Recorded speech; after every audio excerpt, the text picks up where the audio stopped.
My name is Darius Thurman. I'm a long-haul truck driver, and I live in a small, quiet town outside of Augusta, Georgia.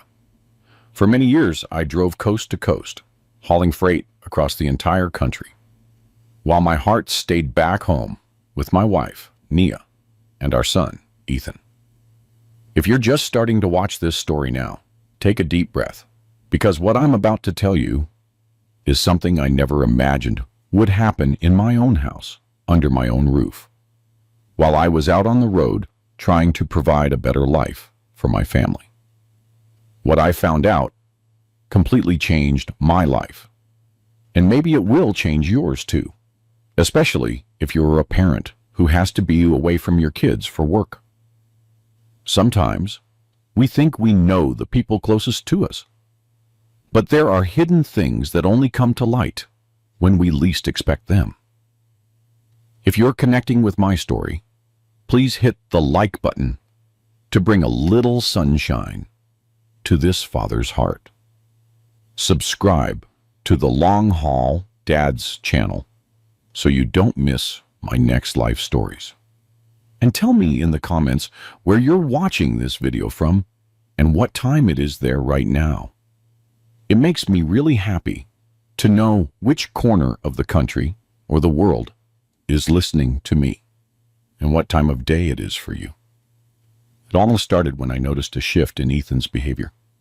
He had always been a cheerful kid, the type who would run and hug me the moment I pulled up from a trip, the one who'd tell me everything that happened at school, the one who laughed out loud watching cartoons on TV. My son was pure energy, pure joy. At least that's how I remembered him. It was after a longer trip, almost 3 weeks on the road, that I realized something was different. When I got home, Ethan barely came out of his room to greet me. When I went in to see him, he gave me a hug, but he seemed distant, with a look in his eyes I had never seen before. I figured he was just tired. Maybe he was sleepy. "Everything okay, son?" I asked, ruffling his hair, like I always did. "Yeah, Dad," he replied quietly, not meeting my eyes. Nia appeared in the doorway. "He's been like that these past few days. A little quiet. It must just be a phase. He's growing up. Come on, dinner's ready." That night, I watched my son during dinner. He ate slowly, his head bowed. I noticed he would glance at his mother sometimes, as if he was afraid of doing something wrong. And the strangest part, he had dark circles under his eyes, like he hadn't slept well in a long time. "How's school going, buddy?" I tried to strike up a conversation. "Fine," he answered without looking up. "And what about your friends? Is your pal Kevin still coming over to play?" That's when I saw Nia, staring intently at Ethan, who swallowed hard before answering. After dinner, I went to tuck him in. When we were alone, I sat on the edge of the bed and asked him again if everything was okay. That's when he grabbed my hand and said something that chilled me to the bone. "Dad, don't tell Mom I talked to you." "Talked about what, son?" I asked, my heart racing. But before he could answer, Nia appeared in the doorway. "Time for bed, Ethan. School's early tomorrow." The way my son flinched on the bed when he saw his mother, that wasn't normal. I kissed his forehead and left, but my head was already spinning 1,000 miles an hour. I couldn't sleep that night. Something was very wrong. I could feel it, and I decided to pay closer attention over the next few days before heading back out on the highway. In the days that followed, I observed everything more carefully. I noticed Ethan wasn't the chatty kid I knew. At school, his teacher told me he was quieter, less involved in activities. At home, he spent most of his time alone in his room, drawing or reading. Whenever I asked if everything was all right, he always said yes. But his eyes told a different story. One afternoon, while Nia was at the grocery store, I sat with him in the living room and tried to talk. At first, he resisted, but little by little, He started to open up a bit. Buddy, you can tell me anything. You know Dad will always protect you. He was silent for a moment, wringing his hands nervously. Then in a voice barely above a whisper, he said, I don't like it when you travel, Dad. Why, son? Doesn't Mom take good care of you? No. He didn't elaborate. He just lowered his head. I pushed a little more. Ethan, did something happen when Dad was away? That's when he started to cry softly. I pulled him close for a hug and felt his small body trembling. Between sobs, he whispered, Dad, please, don't tell Mom. I cried. That broke me inside. What kind of fear was this? Why would my son be so guarded around his own mother? Ethan, did Mom do something to you? Can you tell me? Son? Just then, we heard the key turn in the front door lock. Ethan immediately pulled away from me, wiped his tears with his hands, and completely changed his demeanor. It was as if he'd put on a mask. I'm home, Nia announced, walking in with the shopping bags. Seeing us in the living room, she smiled, but I sensed something unsettling about that smile. What are you two up to? Just talking, I replied, trying to sound natural. Right, son? Ethan nodded without saying a word and asked to go to the bathroom. When he came back, his eyes were still red from crying, but he tried to hide it. During dinner that night, I watched the interaction between my son and my wife. The way he avoided looking at her, how he measured every word before speaking, how his small shoulders seemed to carry an invisible weight. Naya, on the other hand, acted normally, asking about school, commenting on the weather, just like any mother would. Later, as we were getting ready for bed, I questioned Nia about Ethan's behavior. Don't you think he's different? Quieter? More withdrawn? She shrugged as she put lotion on her face. It's a phase, Darius. Kids go through this. One day they're joyful, the next they're more introverted. It's normal. But those dark circles, it looks like he hasn't been sleeping well. He's been having some nightmares, she replied, not looking directly at me. Kids do that. And why didn't you tell me? Because I didn't want to worry you while you were on the road. You have enough on your mind, right? The explanation seemed reasonable, but something inside me remained unsettled. That night, I woke up several times thinking about my son, how different he was, the fear in his eyes. And it was during one of those times that I realized Nia wasn't in bed. I slowly got up and stepped out of the room. The house was silent, with only the small hallway light on. That's when I saw it. The door to Ethan's room was slightly ajar, and Naya was inside. I froze in the hallway, trying not to make a sound, trying to understand what was happening. After about 30 minutes, she left the room, quietly closing the door. What were you doing in his room at this hour? I asked, startling her. Darius, you scared me, she exclaimed, clutching her chest. I went to check if he was sleeping okay, because of the nightmares. 30 minutes to check if he's sleeping okay? He woke up. He was agitated. I stayed there calming him down. Why? What kind of question is that? Sorry, I replied, trying not to show my suspicion. I was just worried. We went back to bed, but I couldn't sleep anymore. The next morning, after Nia took Ethan to school, I went straight to his room. I didn't know exactly what I was looking for, but I knew I needed to find a clue about what was going on. That's when I saw an old teddy bear I had given him years ago, lying beneath the bed. The bear that Ethan loved so much was now torn in a few places, with the stuffing coming out. That puzzled me. My son had always taken excellent care of his toys. When I picked it up, I noticed something that disturbed me even more. There were dark stains on the fabric that looked like dried tears. The next night, I stayed awake on purpose. And once again, around 11 o'clock, Nia quietly slipped out of our bed and went to Ethan's room. This time, I waited a few minutes and crept up to the door, trying to hear what was going on inside. That's when I heard the muffled sound of crying. My son was sobbing quietly, as if he was terrified of making noise. "Discipline," I heard Nia say in a low, firm tone. "It's for your own good."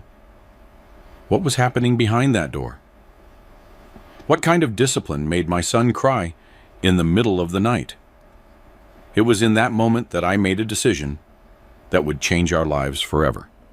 The next morning, using the excuse that I needed to take care of some company business, I left the house early. My head was buzzing with thoughts and doubts. Was I overreacting? Was it really just a phase, as Nia claimed? But that muffled crying, that fear in my son's eyes, I couldn't shake it. I drove to a store downtown and walked into an electronics shop. A young man served me, and I explained that I needed a small, discreet camera that was easy to install and that I could access from my cell phone. "Is this for home security, sir?" the clerk asked. "Yes," I replied, feeling a knot in my throat. "For my son's security." I left the store with a micro camera that could be easily hidden.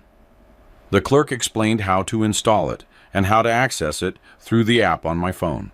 I never thought I'd reach the point of installing a hidden camera in my own house to monitor my own wife. But my son's well-being was more important than anything else. When I got back home, Nia was in the kitchen fixing lunch. Ethan was at school. It was the perfect time. "Did you get what you needed?" she asked, stirring a pot on the stove. "Yeah, I got everything sorted," I lied, slipping the bag with the camera into my jacket pocket. "I'm going to take a shower." I went into Ethan's room and looked around for the best place to install the camera. I needed an angle that would capture the whole room but wouldn't be easy to spot. Finally, I decided to place it on the bookshelf between some toys. It was small enough to go unnoticed, but well positioned to capture everything that happened in the room. With trembling hands, I quickly set up the camera and tested it on my phone. It worked perfectly. I felt a mixture of relief and guilt.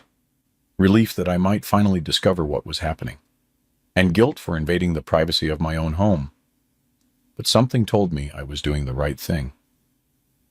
That night, during dinner, I tried to act normal, but my stomach was churning.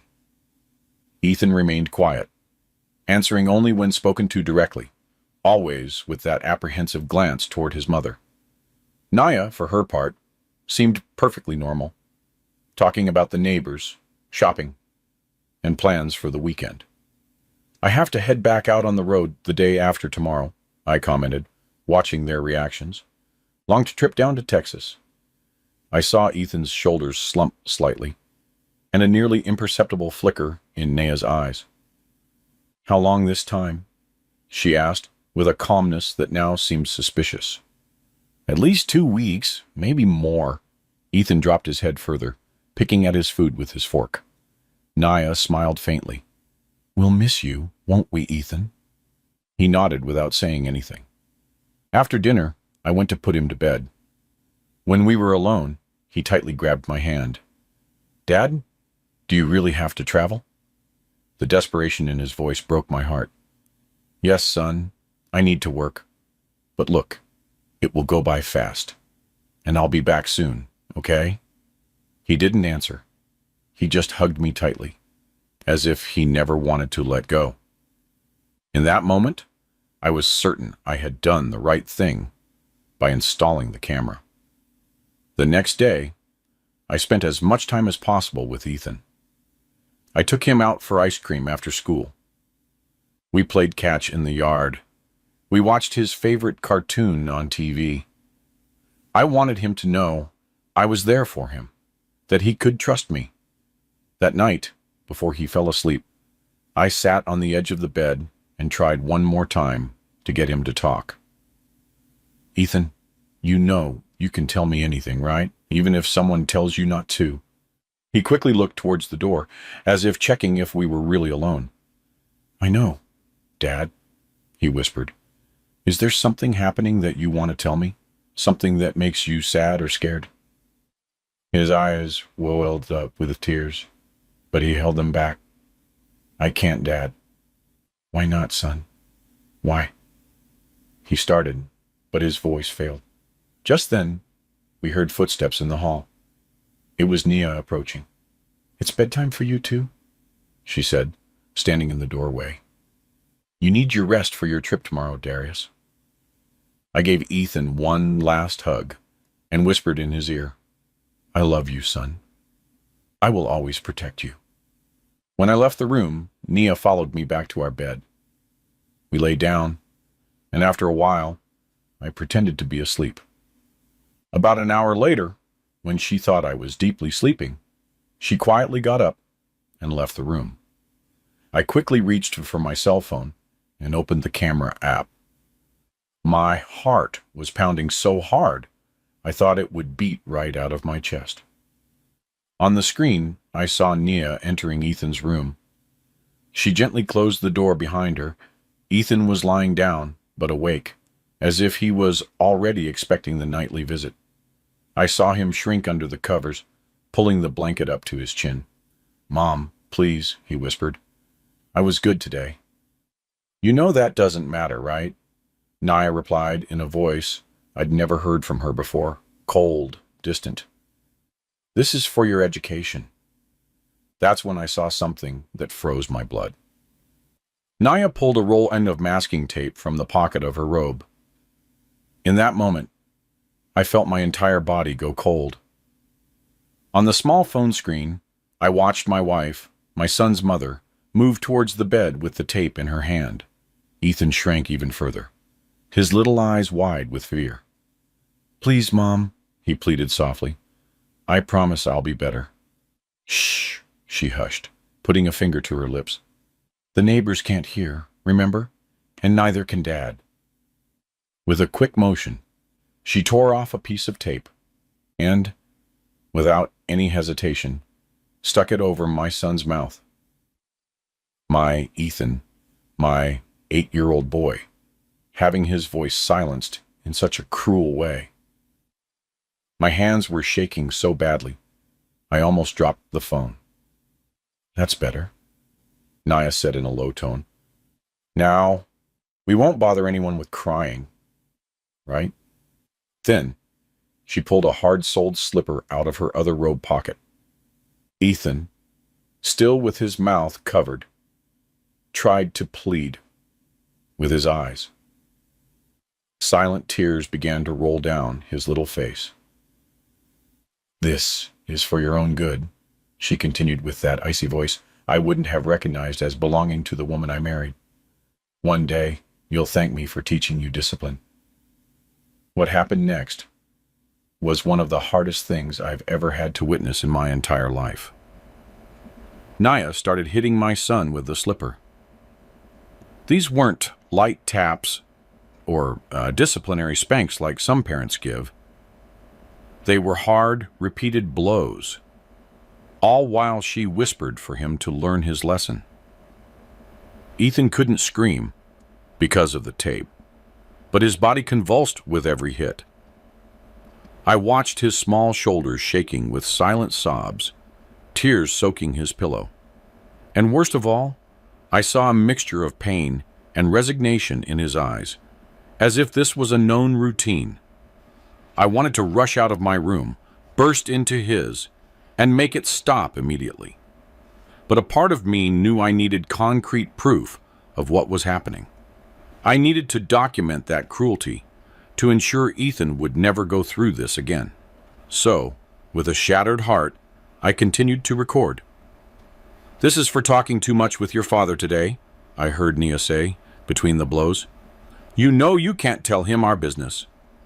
Finally, after what felt like an eternity, she stopped. Ethan was huddled in the bed, his little body trembling with mute sobs. Remember our deal? Nia said, leaning over him. If you tell your father anything, I'll know, and it will be much worse. Then she ripped the tape off his mouth, making him wince in pain.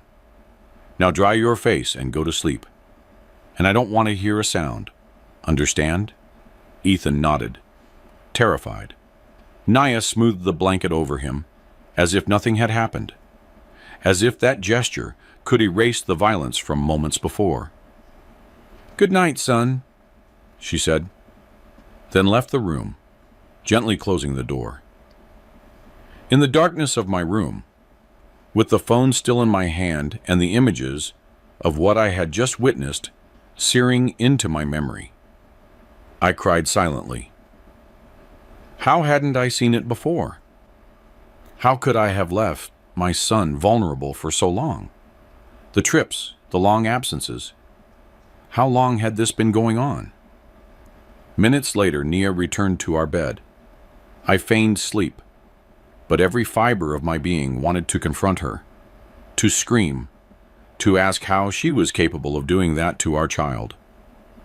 But I knew I needed to be strategic. Ethan was in danger, and I needed to act cautiously to protect him properly. I spent the whole night awake, checking the camera periodically.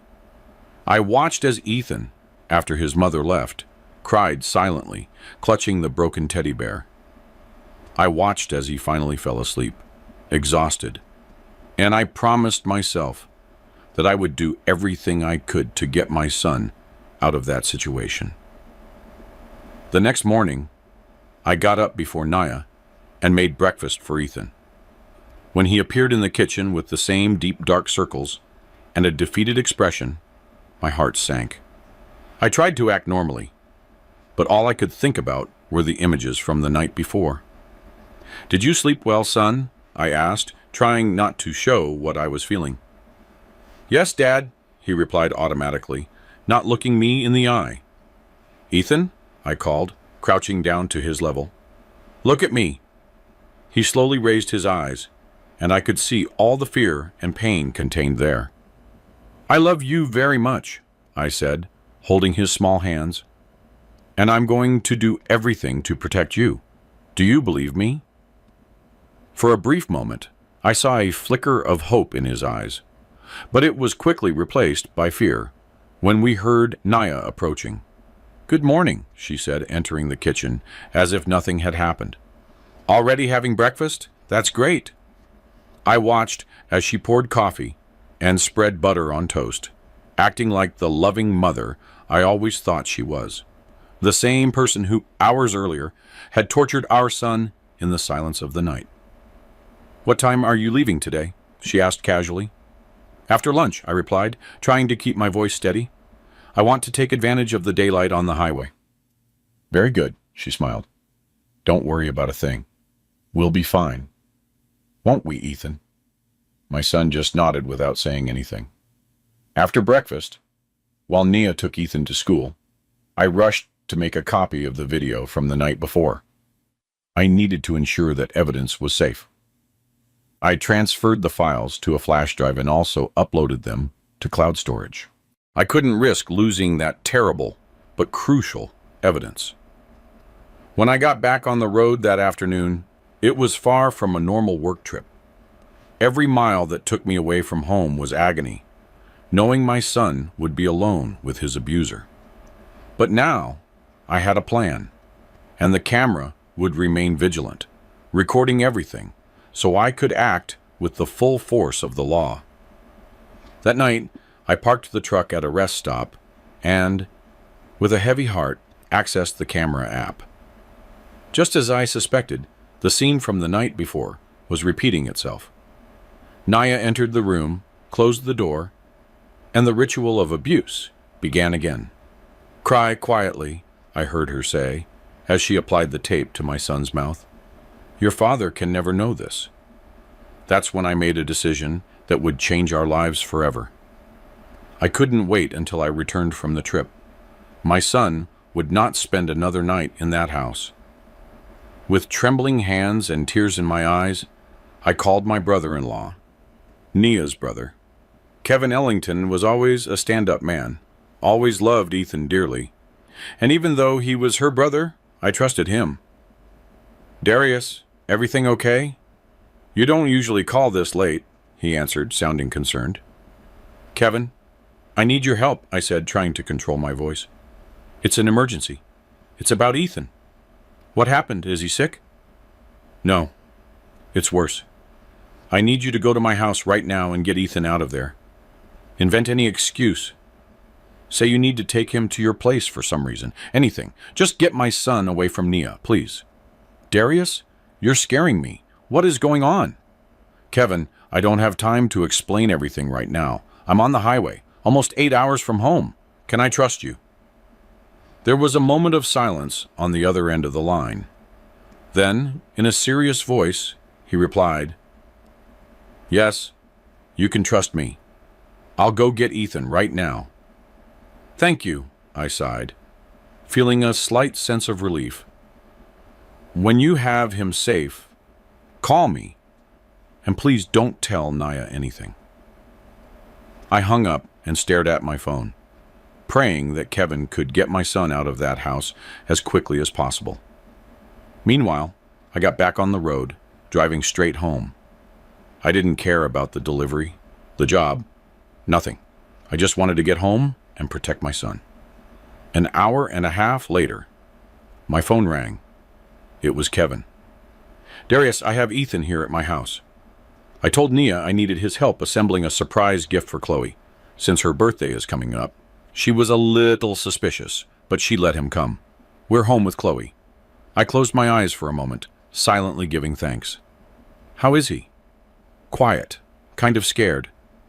He's asked for you several times. Can I talk to him? Sure, hold on a minute. I heard some shuffling, and then my son's voice. Dad? Hey, buddy, I said, feeling the emotions swell up inside me.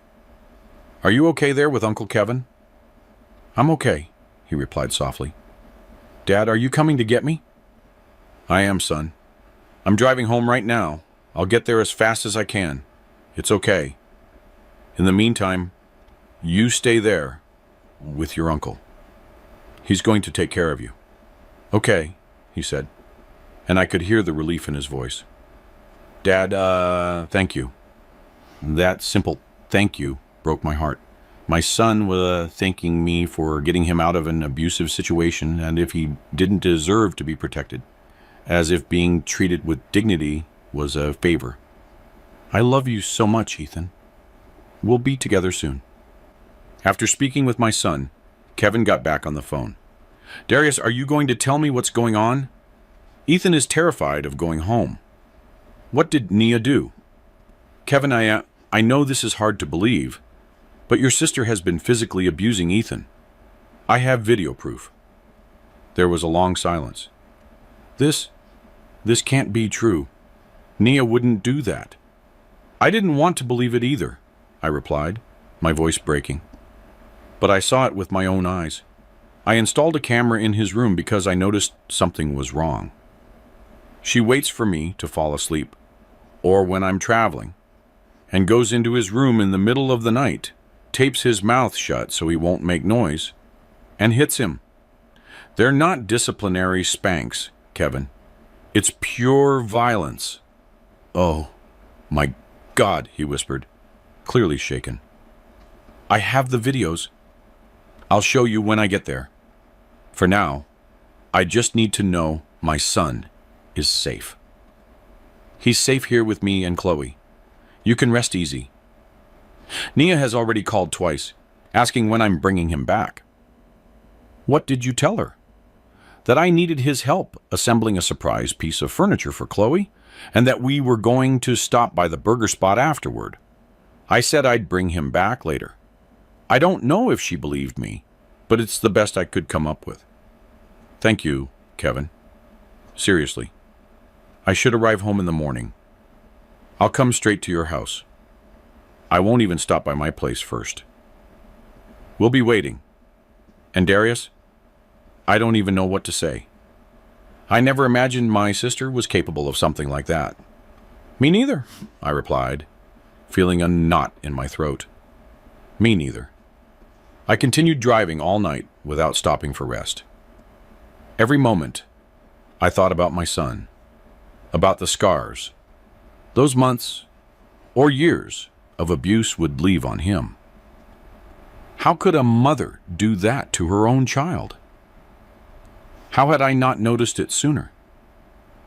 As I drove, I remembered the small signs I had ignored, the dark circles, the withdrawn behavior, the fear in his eyes, Nia's excuses about discipline and education. I remembered all of the times Ethan tried to tell me something but stopped when Nia walked into the room. All the times he begged me not to travel, to stay home. Around 6 o'clock in the morning, I stopped at a gas station to refuel and wash my face. I was physically and emotionally exhausted. While I waited for the attendant to finish pumping gas, I decided to check in once more on what was happening back home.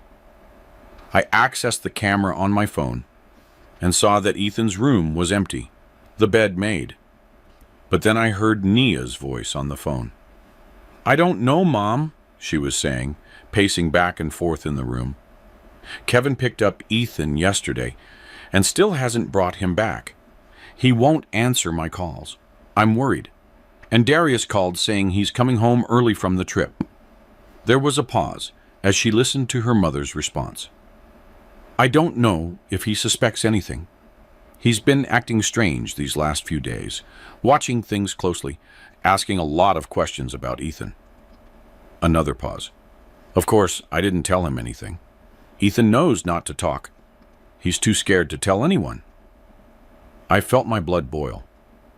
She was talking about torturing our son, as if it were something normal, like it was a secret that simply shouldn't be shared with me. "I have to hang up now. Mom, I'm going to call Kevin again." As soon as she left the room, I closed the app and got back in the truck. I needed to get home as soon as possible. When I finally arrived in town, it was past 9 in the morning. I went straight to Kevin's house, as we had agreed. He answered the door with a serious expression. "He's still asleep," Kevin said quietly. He only managed to drift off around 5 in the morning. He seemed afraid to close his eyes. "Can I see him?" Kevin led me to the guest room, where Ethan was sleeping, curled up in the blankets, with a peaceful expression I hadn't seen in a long time. I sat on the edge of the bed and gently ran my hand through his hair.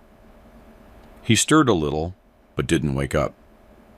"Darius," Kevin called from the hall, "we need to talk now." I left the room, leaving the door ajar so I could hear if Ethan woke up.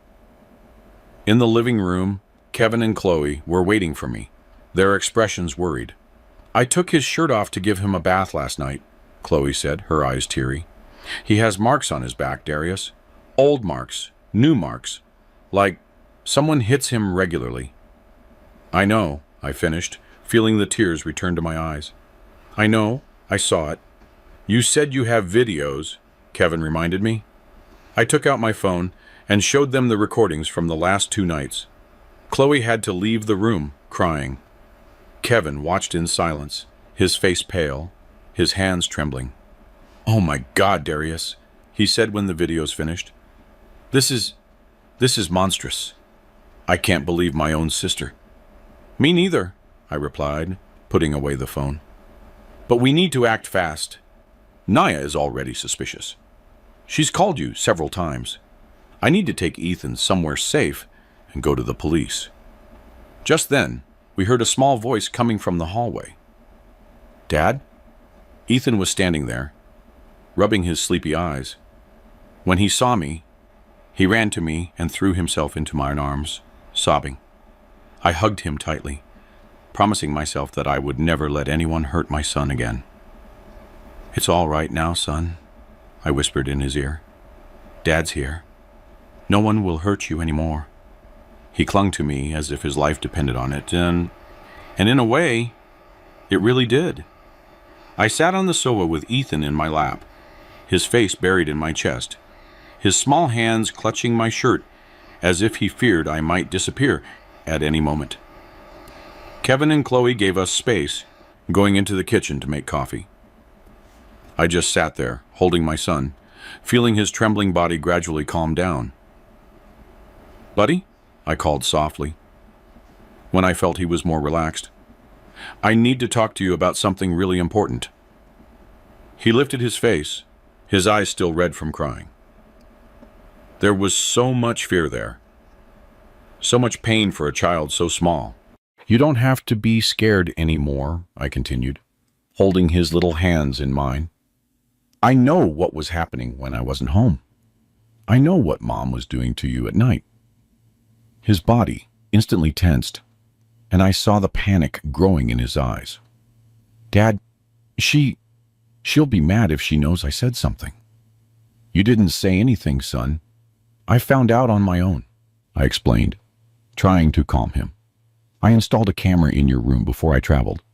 I saw everything that happened." Ethan looked at me, confused, trying to process what I was saying. You saw?" "I saw, son. I saw everything she was doing to you, the tape on your mouth, the hitting." He lowered his head as if he were ashamed. "I'm sorry, Dad." Those two words broke me. My son apologizing for being a victim of abuse. I held his face in my hands, making him look at me. "Ethan, listen closely to what Dad is going to say. You didn't do anything wrong. Nothing. What Mom did to you is wrong, very wrong. No adult, not even a parent, is allowed to hurt a child like that. Do you understand that?" He nodded slowly, but I saw the doubt still in his eyes. Years of manipulation and fear wouldn't be erased with a few words. "How long has this been going on, son?" He bit his lip, hesitating. Since you started taking the longer trips. She said it was to teach me to be a good boy while you were away. She said if I told anyone, nobody would believe me, that she would say I was lying for attention."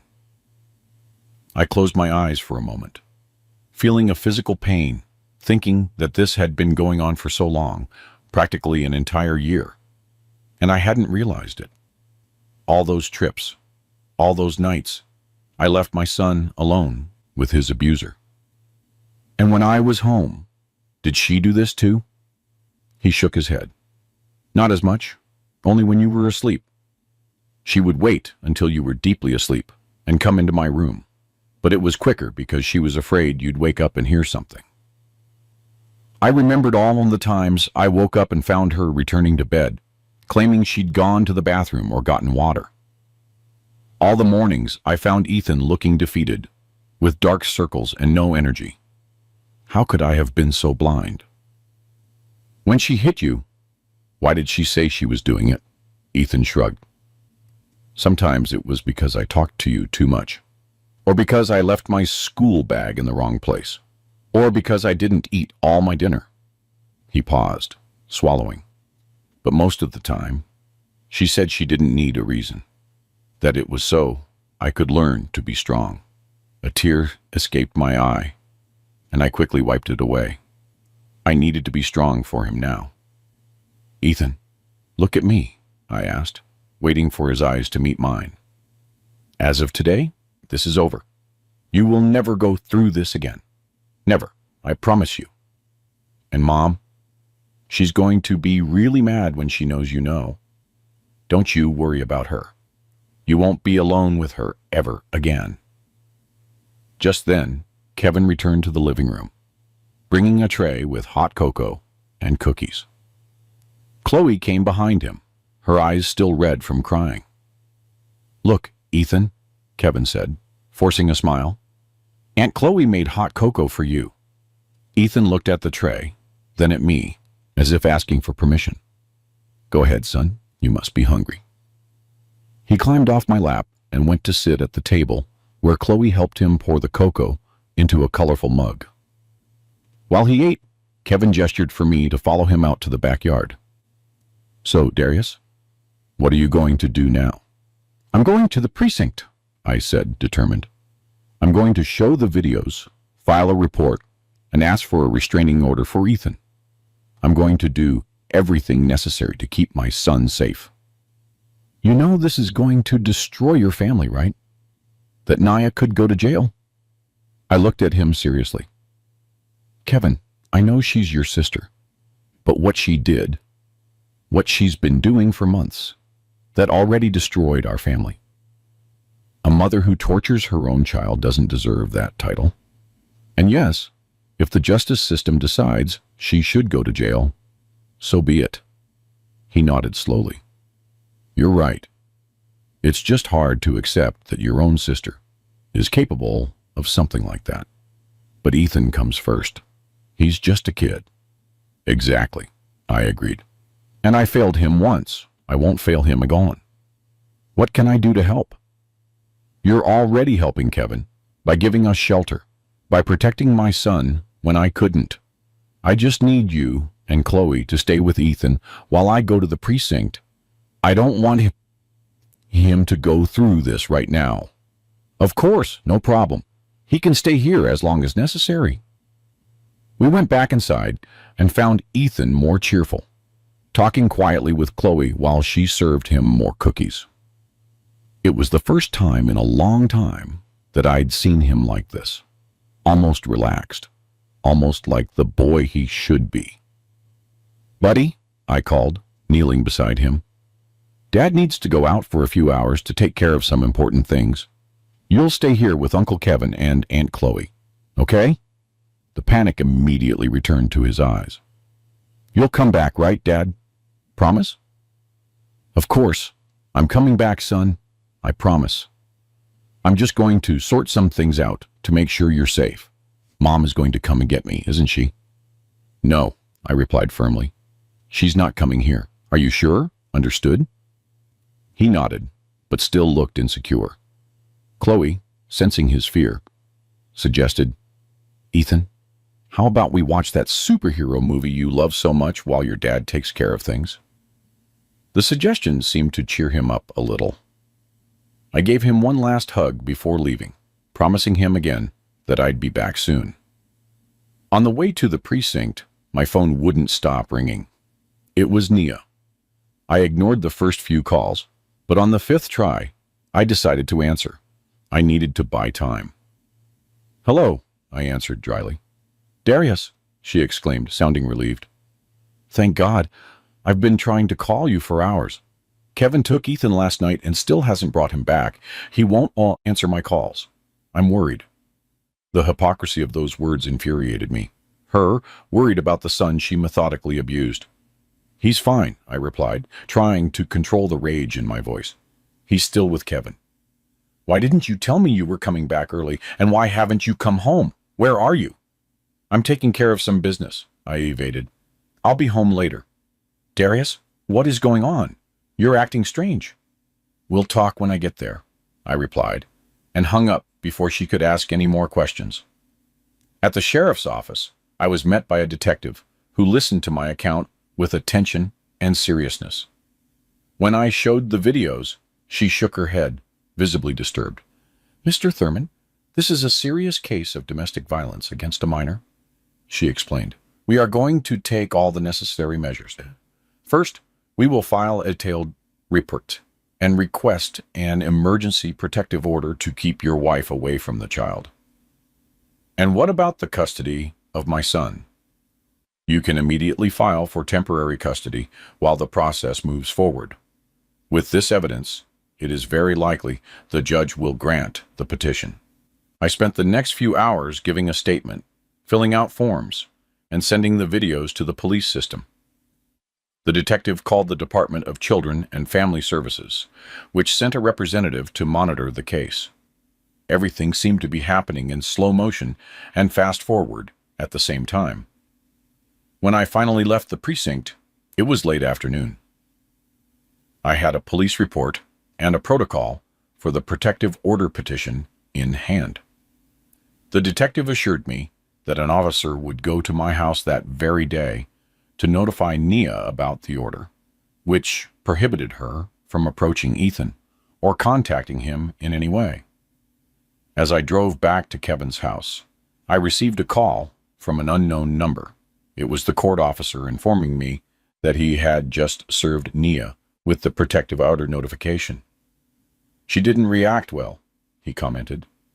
She became agitated, saying it was all lies, that you were making things up to take her son away. That was to be expected, I replied, tired. Do you have a safe place to stay with the minor, because she won't be able to remain in the same residence as him? Yes, we're at my brother-in-law's house for now. I plan to rent a place of my own in the coming days.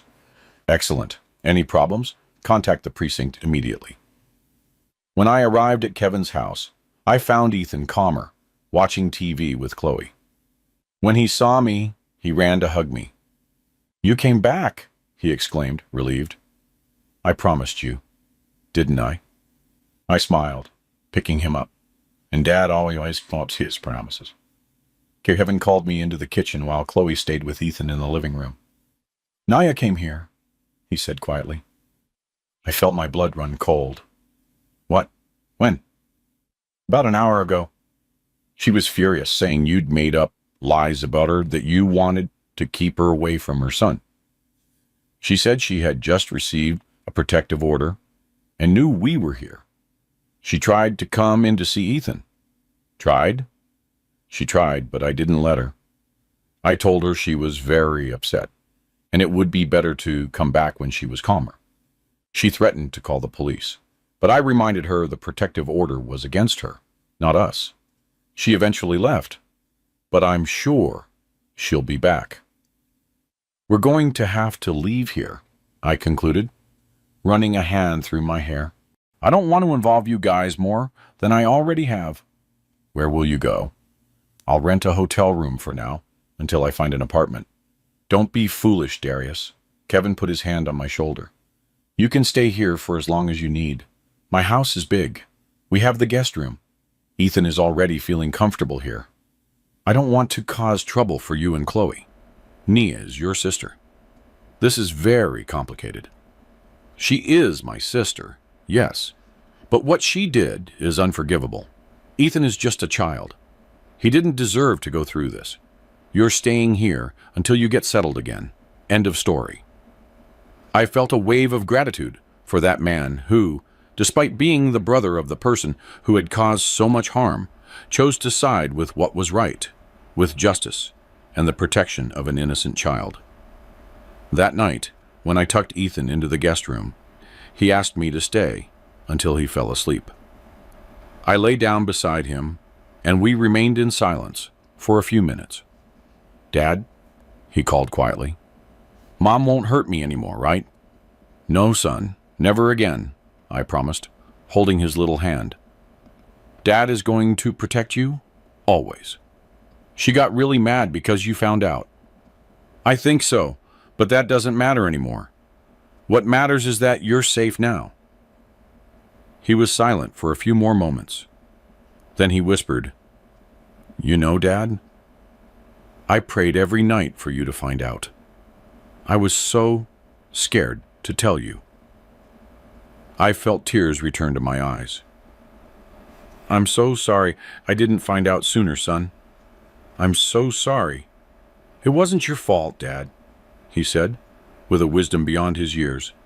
Mom said it was our secret, that everyone would think I was lying, that even you would think I was making things up. I would never think that, Ethan. Never. You can always tell me everything. I will always believe you. He smiled faintly, the first genuine smile I'd seen on his face in a long time. Soon after, he fell asleep, holding my hand. I stayed there, watching my son sleep in peace, perhaps for the first time in many weeks, and I swore I would do everything to rebuild our lives and give him back the childhood he deserved. The next day I received a call from my lawyer, who I had hired to handle the custody case. He had news. Mr. Thurman, the judge has granted your petition for temporary custody. You have exclusive custody of Ethan until the case is adjudicated. Your wife will be entitled to supervised visitation if you agree, but only in a neutral location, and with an appointed professional from the court. I felt an enormous weight lift from my shoulders. It was only the beginning of a long legal battle. I knew that, but it was a start, an important step in ensuring my son's safety.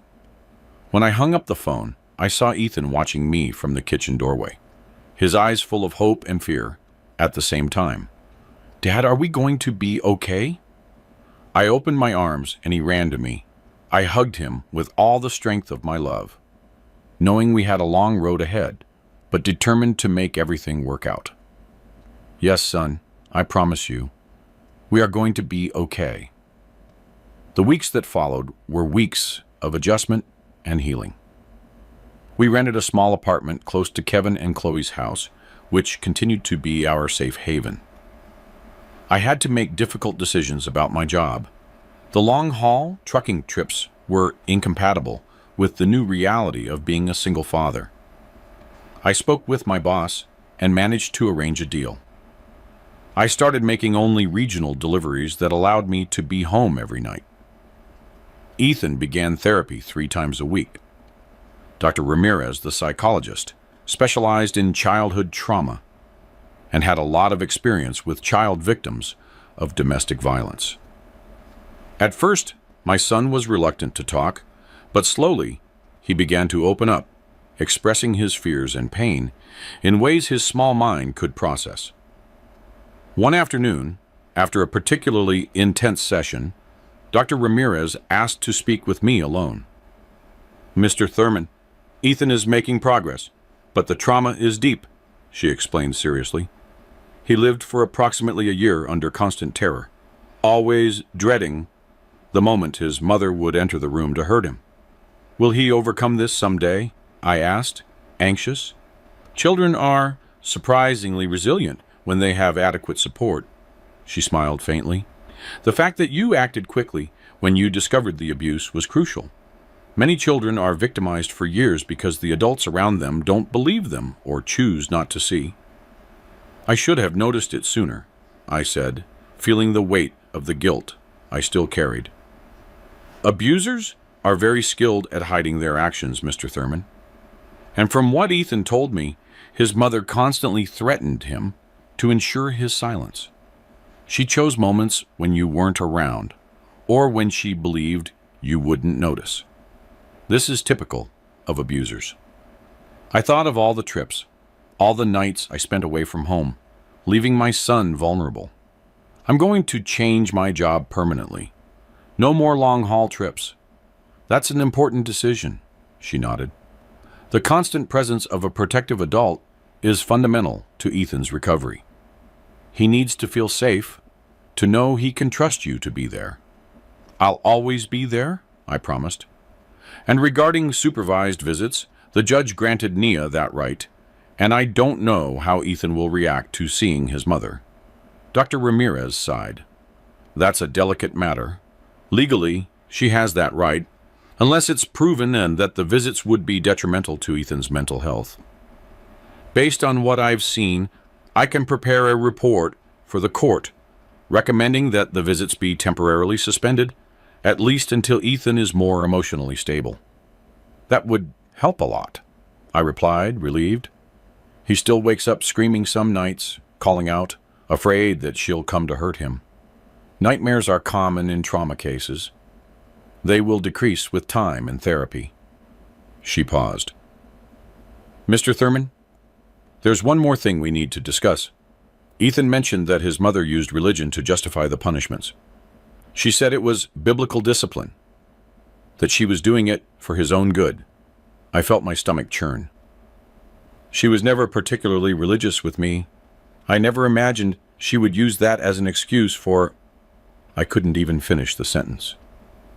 "Unfortunately, this is more common than one might imagine. Some people twist religious concepts to justify violence against children. This also explains part of the moral confusion Ethan feels. He was led to believe he deserved the suffering, that it was for his benefit. I left that session with a heavy heart, but also with more clarity on how to help my son. On the way home, we stopped at the ice cream parlor, a small ritual we had established after therapy sessions. It was our way of turning a potentially difficult day into one that ended on a positive note. How was the conversation with Dr. Ramirez today, son? I asked as he licked his chocolate ice cream. It was good, he replied, more openly than he usually was. She taught me how to breathe in a special way when I start to feel scared. And does it work? He shrugged. Sometimes, when it's not a really big scare. And when it is a really big scare, what do you do? I think about you, Dad, he said simply. I think that now you're going to protect me. Those simple words made my eyes well up. I put my arm around his shoulders and pulled him close. Always, son, always. That night, while Ethan slept, Kevin came over for a visit. He seemed tense, worried. What's wrong, I asked, offering him a coffee. Naya is trying to build a case against you, he said directly. She went to our mom's house today, and I was there. She said she's going to prove you're an absent father, that you always left Ethan's upbringing in her hands while you traveled, and that you're now using false accusations to take her son away. False accusations? I repeated, incredulous. I have videos, Kevin. Videos of her torturing our son. I know, he tried to calm me. I'm just telling you what she's planning. She says she's going to find witnesses, neighbors, relatives, people from Ethan's school, who will say she was always a good, dedicated, loving mother. And what those people say matters more than the concrete evidence of what she was doing when no one was looking, I argued, frustrated. Darius, you know how complicated the justice system can be, especially when it comes to custody disputes, Kevin sighed. She's leveraging the fact that you spent a lot of time away from home for work. I ran a tired hand over my face. That's why I already changed my work routine. I'm only doing local deliveries now. That's good, Kevin nodded. It will help show the judge you are committed to Ethan's well-being. But I shouldn't have to prove that, I argued. I'm not the one who was hitting my son every night, taping his mouth shut so no one would hear his screams. Kevin sighed deeply. I know it's outrageous, but she is the mother. Unfortunately, in many cases, the system tends to favor mothers, even when there's evidence of abuse. You have to prepare for a difficult battle. I'm prepared to face whatever is necessary for my son. In the days that followed, I received notification that Naya had filed a petition to revoke the protective order and the temporary custody. As Kevin had warned me, she was building a case based on my supposed absence as a father due to work travel. Following my lawyer's advice, I began to meticulously document our new routine. I took Ethan to school every morning and picked him up every afternoon. I attended all his therapy sessions. I participated in school meetings. We went on outings together on weekends. I took photos, saved receipts, and requested statements from the school and the psychologist. At home, Ethan continued to have occasional nightmares, but they were becoming less frequent. Little by little, he was returning to the cheerful boy I remembered, although he still had moments of sudden fear or deep sadness. One night, while helping him with his homework, he asked me a question that took me by surprise. Dad, Mom didn't love me, did she? I put down the pencil I was holding and turned completely toward him. Why do you ask that, son? He shrugged, but I could see he was fighting back tears. Because she hurt me so badly. You only hurt people you don't love, right? How do you explain something so complex to an 8-year-old? How do you make him understand that the problem wasn't him? It never was him. Ethan, what Mom did to you has nothing to do with whether you're a good or bad boy, or whether she loved you or not. There are adults who are sick in here. I pointed to my head. And in here, I pointed to my heart. They do very bad things because they don't know how to handle their own feelings. and problems. "So Mom is sick?" he asked, trying to understand. "In a way, yes. It's not a sickness like the flu or a stomachache. It's a sickness that makes a person hurt others, especially those who can't defend themselves. And that is very, very wrong." He was silent for a moment, processing what I had told him. "Will she ever get better?" That was the hardest question. "I don't know, son. Some people manage to realize they are sick and seek help to get better. Others don't. But the most important thing is that you are safe now. And I'm going to do everything I can to keep you that way. And if the judge says I have to go back and live with her," he asked with evident fear in his voice. "That's not going to happen," I assured him, pulling him into a hug. "We have proof of what she did, and your well-being is what matters most to the judge. Plus, Dr. Ramirez is helping to explain to the court that you need time to feel safe again." That conversation continued to resonate in my mind for days. My son, so small, trying to understand why his own mother had subjected him to such cruelty. How does a child process something like that? How do they overcome it? 2 weeks later, we received the news. Nia's petition to revoke the protective order had been denied. Dr. Ramirez's report, along with the videos and Ethan's own testimony, given in a protected environment with psychological support, were decisive. The judge not only maintained the protective order, but also temporarily suspended the right to supervised visits, determining that Nia would have to undergo psychological evaluation and mandatory treatment before any contact with her son could be reestablished. It was a significant victory, but I knew the battle wasn't over yet. Nia wouldn't give up easily, and we still had to face the final hearing to determine permanent custody. That night, as Ethan slept peacefully for the first time in many weeks, I sat on the balcony of our small apartment and reflected on everything we had been through. The terrible discovery, the desperate rescue, the nights of nightmares, the therapy sessions, the court battles. It had been the most difficult period of our lives, but also the start of our healing.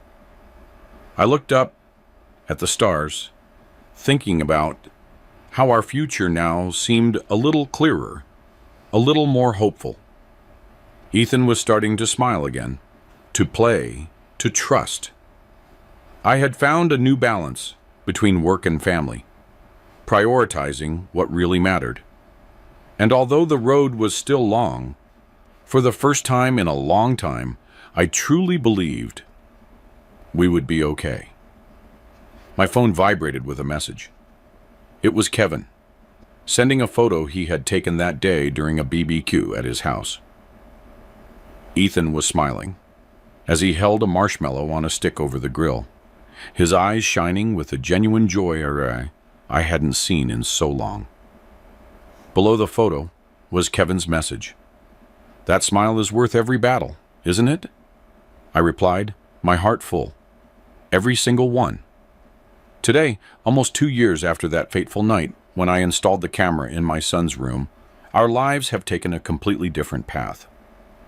We live in a small but comfortable house with a yard where Ethan can play and where we planted a small vegetable patch together. I have a stable job as a logistics manager for a local transport company. No more long trips. I'm always home every night. Ethan is 10 years old now. The nightmares that were once frequent are now rare. He continues therapy, but we've reduced it to once a week. Dr. Ramirez says his progress is remarkable. Although some emotional scars will probably stay with him for a long time, he has learned to deal with those wounds, to understand that what happened wasn't his fault, and to recognize warning signs and ask for help when needed. At school, my son is once again an engaged student. He has made new friends and recently joined the soccer team. Seeing the joy on his face when he scores a goal, hearing his carefree laugh while playing with his teammates, Those are the moments that show me our fight was worth it. As for Naya, the justice system took its course. After many hearings and psychological evaluations, she was found guilty of child abuse and mistreatment. She was sentenced to community service and mandatory psychiatric treatment, in addition to the definitive loss of Ethan's custody. She still tries from time to time to regain the right to see her son, always claiming she is healed and remorseful. The judge wisely maintains the decision that any contact must be pre-approved by Ethan and his therapeutic team. To this day, my son has shown no interest in seeing his mother again. When the subject comes up, he becomes quiet, thoughtful, and usually changes the topic. Dr. Ramirez explained that this is normal and healthy. He is protecting himself, setting boundaries, something that was denied to him for so long. Perhaps one day, when he is older and emotionally prepared, he will decide to resume some form of contact. But that will be his decision, when and if he is ready. What struck me most throughout this journey was realizing how domestic violence against children can happen silently, right under our noses. Naya maintained a perfect image of a dedicated mother in everyone's eyes. Neighbors, family, teachers. No one would ever suspect what she did when the doors closed. No one, except her terrified son, who had no voice or power to defend himself. I learned to always be alert to the signs. Ethan's behavioral changes weren't just a phase or growth, as Nia tried to convince me. They were silent cries for help that I, unfortunately, was slow to hear. Today, I am much more observant, not just with my son, but with other children around me. I've identified suspicious situations a few times and haven't hesitated to contact the competent authorities. It's better to investigate and find out everything is fine than to ignore it and allow another child to continue suffering. At home, we built a relationship based on absolute trust. Ethan knows he can tell me anything without fear of judgment or punishment. We have our rules and boundaries, of course, but they are always discussed with respect and affection. Discipline is taught through conversations, logical consequences, and example, never, ever through physical or psychological violence. One of the things I am most proud of is seeing how Ethan has become an empathetic and protective child.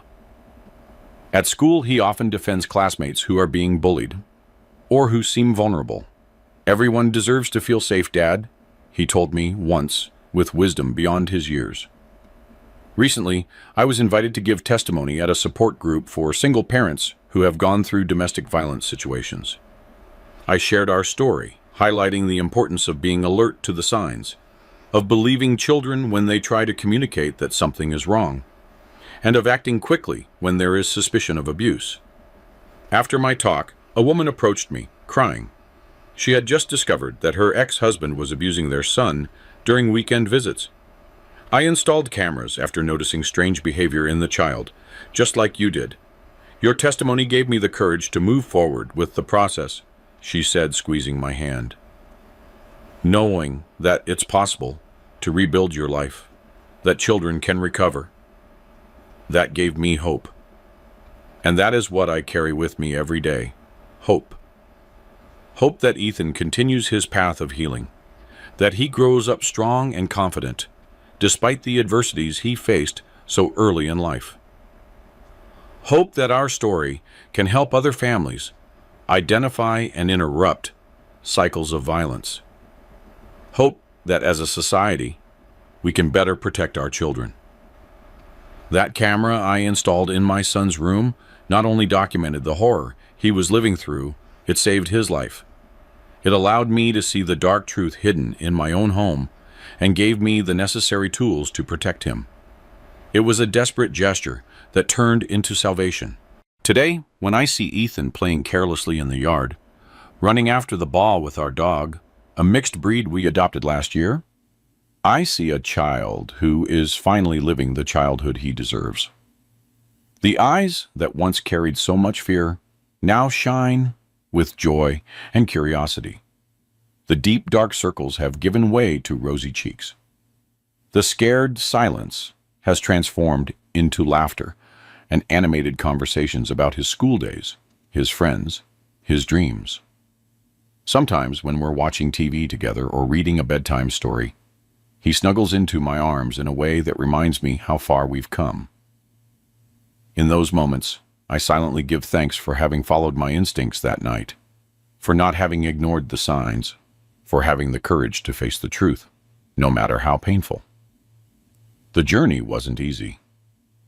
There were days of despair, doubt, and guilt. There were nights when I wondered if we were making progress, if we would ever completely overcome the trauma. But every small step forward, a genuine smile, a night without nightmares, a spontaneous hug, showed me we were on the right path. To the parents watching me, I leave you with a piece of advice born from pain and experience. Trust your instincts. If something seems wrong with your child, it probably is. Children change their behavior for various reasons, but drastic changes, especially those involving fear, withdrawal, and physical signs, like dark circles or bruises, should never be ignored. Talk to your children, be present, observe, listen not only to what they say, but also to what they don't say, what they express through behavior, drawings, and games. And remember, violence against children has no justification. It is not discipline. It is not education. It is not for their own good. It is pure and simple abuse. And as a society, we have a duty to protect the most vulnerable, to give a voice to those who often cannot or fail to speak for themselves. Our story had a happy ending. Despite all the adversities, Ethan is safe, he is healing, and he is growing up surrounded by love and respect. Not all stories end this way. Some children spend years, decades, an entire lifetime suffering abuse because no one intervenes, no one notices, no one believes. Don't let that happen. Be vigilant. Be the voice, be the protection that every child deserves.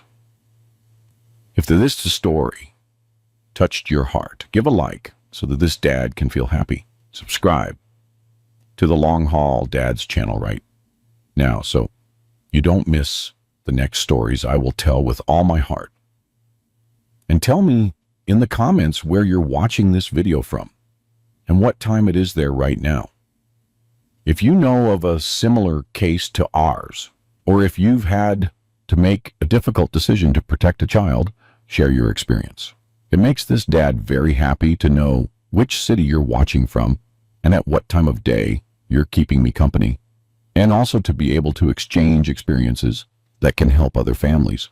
A big hug the size of my heart. D, did you like my story? And which city are you listening from? Let's meet in the comments. If you liked the story, you can support me by sending a super thanks so I can keep bringing more stories like this. Thank you so much for your sweet support. I'm looking forward to your comments on the story. On the screen, you can see 2 new life stories that I highly recommend. There's so much more on my channel. Don't forget to subscribe. See you in the next life story. With love and respect.